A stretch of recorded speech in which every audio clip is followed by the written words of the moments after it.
Tunawashukuru na tuna heshima kubwa kwa kiongozi wetu na rais wetu wa CAF Dr. Patrice Motsepe na timu nzima ya Executive Committee kwa kubali kuja kufanya mkutano wetu wao Tanzania kujadili mpira wa miguu wa bara zima la Afrika.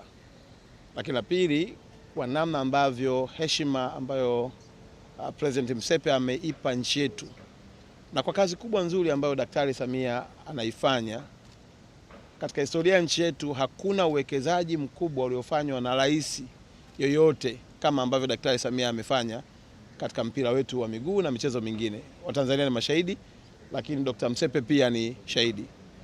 Mkutano huu mmeusikia, umeenda vizuri na umetupa picha na mwanga mkubwa wa kuendelea kuongeza kasi ya maandalizi ya mashindano yetu 2027.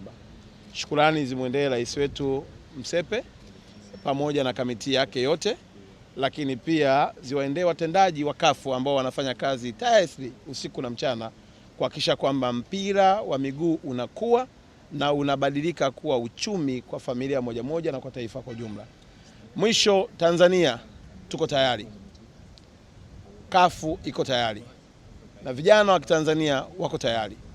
Niwaombe jambo moja muhimu tu, tuitumie hii fursa ya mashindano ya AFCON moja kuonyesha talenti tulizonazo kwa watoto wetu, vijana wetu, kaka zetu, lakini la pili tujue ya kwamba tunajenga uchumi wetu, na mwisho tujenge umoja wa taifa letu la Tanzania na Afrika kwa ujumla.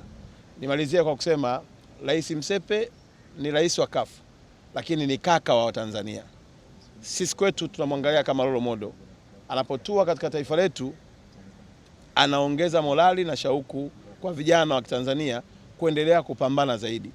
Tuitumie fursa hii na heshima hii ambayo Daktari Samia ameijenga kujenga mahusiano, kujenga diplomasia ya mpira, lakini zaidi ya yote kujenga udugu utakaotufanya kila mtoto wa Tanzania aweze kuendeleza ndoto yake na kipaji ambacho Mungu amempa.